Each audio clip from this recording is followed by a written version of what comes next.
Et ça nous permet du coup théoriquement de pouvoir exploiter l'énergie contenue dans l'uranium-238, qu'aujourd'hui on n'exploite pas. Et donc au lieu d'avoir 0,7, enfin à peu près 1%, parce qu'il y a un petit peu d'uranium-238 qui produit de l'énergie dans nos réacteurs actuels, donc à peu près 1% de l'uranium naturel qu'on utilise pour produire de l'énergie, on pourra théoriquement exploiter 100% de la capacité de l'uranium naturel pour produire de l'énergie. Donc ça fait que si on décidait demain en France de mettre des réacteurs de 4e génération sur notre territoire, on pourrait, en théorie, satisfaire la demande énergétique primaire de la France. Donc demande énergétique primaire, je m'explique.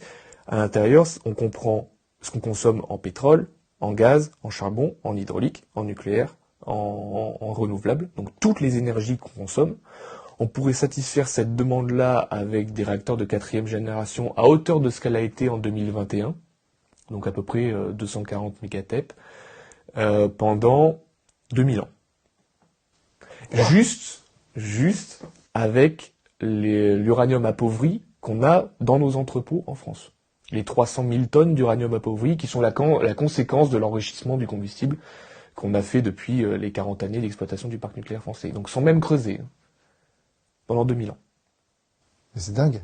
Oui, c'est dingue. Et pourquoi on le sait pas? Ah, on le sait, hein, l'Académie des sciences le dit. Ah. Je ne sors pas ça de mon chapeau. Hein. Elle le dit, mais on l'entend pas. Ah, on l'entend pas, et nos politiques n'en ont rien à faire. Et aujourd'hui, ils justifient, pas que les politiques, mais aussi ceux qui décident de ne pas faire de quatrième génération, ils justifient ça du fait que l'uranium a un prix suffisamment faible aujourd'hui pour que ce soit pas forcément intéressant.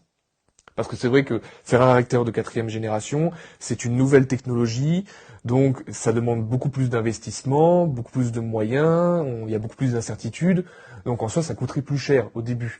Mais ça, j'ai envie de dire, c'est tous ceux qui n'ont pas de vision de long terme qui disent ça, qui n'ont pas une vision stratégique de long terme.